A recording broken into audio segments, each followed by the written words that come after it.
Second time doing this video because I, like an idiot, navigated away from the page when it was uploading. Stupid me. Anyways, moving on. TUF episode 4. 2 fights in this episode.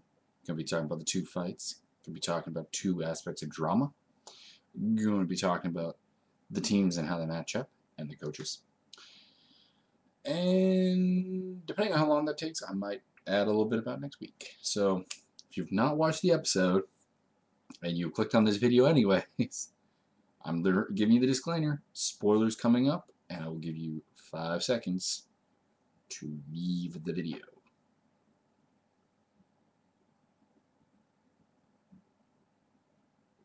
It wasn't exactly 5 seconds, but it's a 5 count.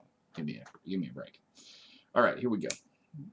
First up, we've more or less dove right into the fight, which I like. Stephen Boss fighting Dennis Bermudez, who's a reasonably early favorite to win the show. I'll talk about his chances after the fight, which kind of gives away the winner. But if you're watching this, you should have already watched the show. Boss, supposed to be a striker, although from what I've seen of him, I always thought of him as a BJJ guy. This kind of highlights the Bisping in general team problem, and somewhat of a UK problem, it seems, is that they ignore size and they ignore wrestling ability as key factors in a fight, and they like to stay away from that. And it would be nice if those weren't factors in a fight, because wrestling can make a fight boring and rob us of a good stand-up war, in addition to size being sometimes a little unfair because a guy can cut more weight than another guy, or in this case the show, we just have guys going up in weight. But you have to recognize that these are 2 important parts. Boss also got hard trained by Bisping. I don't think that was a problem. I don't really agree with it, but I don't think it was a key factor in the loss. The thing was, Boss did not look tired. He just could not, outside of the first takedown, defend Bermudez's takedowns. Didn't have a lot of form on the feet. He had 1 knee bar attempt on the ground that wasn't even close, and he should have really used it to stand up. And he didn't listen. He was afraid of getting punched when the chance to get up was there. And by not getting up, he just ate more shots to the face. So that's not the brightest idea I've ever seen. Bermudez, and in the end, TKO in the second round. Boss looked really beat up. After the fight, Bisping blamed him, as he should. He didn't listen to the cornering. That being said, quick comment about cornering. Mayhem's is a lot more detailed, at least in this fight. I hadn't particularly noticed it before, that it was that much more detailed, but like Mayhem breaks it down step by step. How are you going to do what he's telling you to do?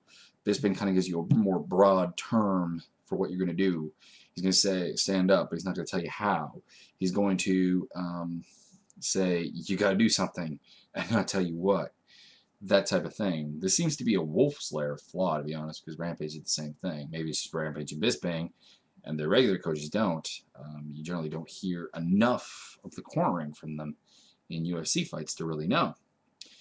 But that's what we have so far. That's what it's kind of looking like. Still, good win for Team Mayhem. They go up 3-0, and we go on to the bantamweight stuff. Well, before we get on to that, John Dobson, Rat. I don't think it's a huge advantage, first off, because there's just not a lot of time to prepare for the fight. So it's not really an advantage. It kind of helps, I guess.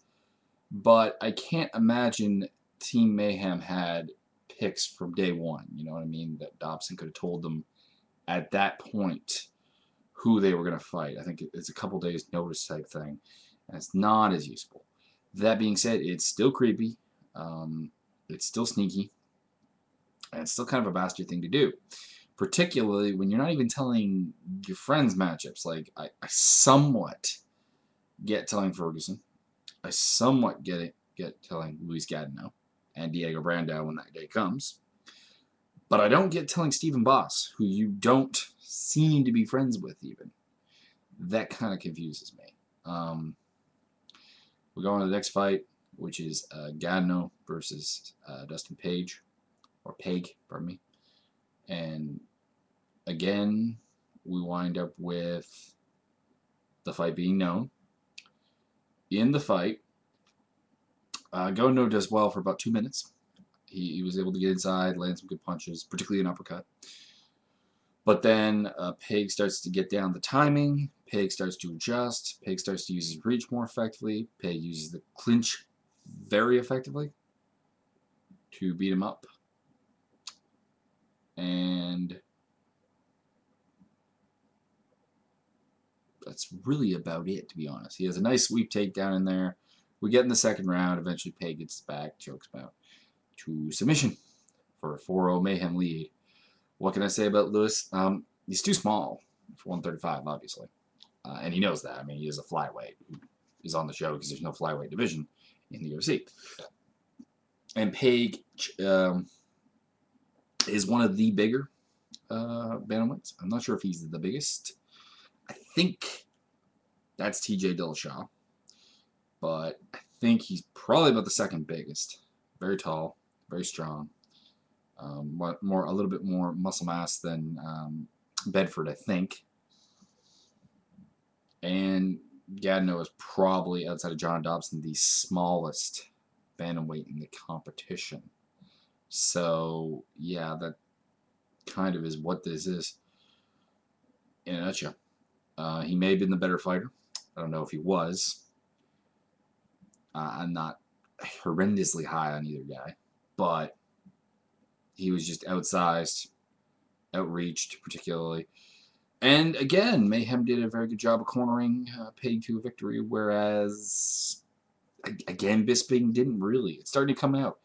That being said, Bisping's team's losing is not so much a result of Bisping's coaching and cornering. It's just Bisping didn't pick a pretty good, that good of a team, which was something we saved on when UK took on USA, is he didn't pick his own team. It was somewhat determined.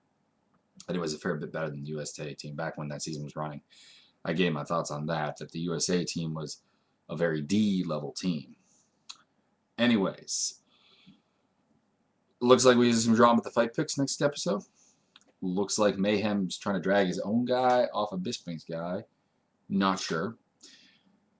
And we get the water incident. We get Bisping going at it. We also appear to possibly have Dustin Neese lose his mind. All good stuff. Anyways, check back. UFC 137 picks should be up soon as Sonya gives them to me. And that's all. Oh, quick statement. Me and a couple of guys are running an MMA fantasy league with the MMA simulator. I've discussed it before. One of our guys has disappeared off the face of the planet. So we have a draft on Saturday. If you want to take a team on really short notice, there is an opening. Contact me about that. Anyways, that's all. Peace.